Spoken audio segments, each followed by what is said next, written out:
আমি সাধারণ একজন চাকরিজীবী হয়েও আমাকে দুইবার ভাবতে হচ্ছে সাধারণ একটা রিক্সা চালক কীভাবে একটা ইলিশ মাছ কিনবে। সেটা তো অবশ্যই আমাদের দেশের মাছ, তবুও কিন্তু আমরা সাধারণ মানুষরা এটা ধরাছোঁয়ার বাইরে। আমি সাধারণ একজন চাকরিজীবী হয়েও আমাকে দুইবার ভাবতে হচ্ছে সাধারণ একটা রিক্সা চালক কীভাবে একটা ইলিশ মাছ কিনবে, তার কিন্তু এটা ধরাছোঁয়ার বাইরে। অথচ এটা হওয়ার কথা ছিল কি যে আমাদের দেশের মাছ দেশের মানুষ ভোগ করবে, কিন্তু এটা কিন্তু পারতেছে না। এটা অবশ্যই একটা কোশ্চেন সরকারের কাছে।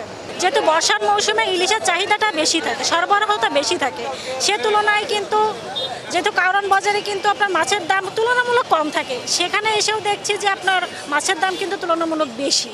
তাহলে বুঝতে হবে যে এখানে মাছের দামটা একটু বেশি। এর ভিতরে একটা সিন্ডিকেট আছে, অবশ্যই সিন্ডিকেট আছে। কারণ যেখান থেকে মাছ আমরা সংগ্রহ করতেছি সেখানে কিন্তু মাছের দাম তুলনামূলক কম। ভিতরে আমরা যখন আমাদের হাত পর্যন্ত পৌঁছাচ্ছে, এখানে অনেকগুলো একটা পর্যায়ে পার করে আমাদের হাতে আসতেছে। এই যে সিন্ডিকেট, এই সিন্ডিকেটটার কারণেই হচ্ছে দামটা বেড়ে যাচ্ছে আমি মনে করি।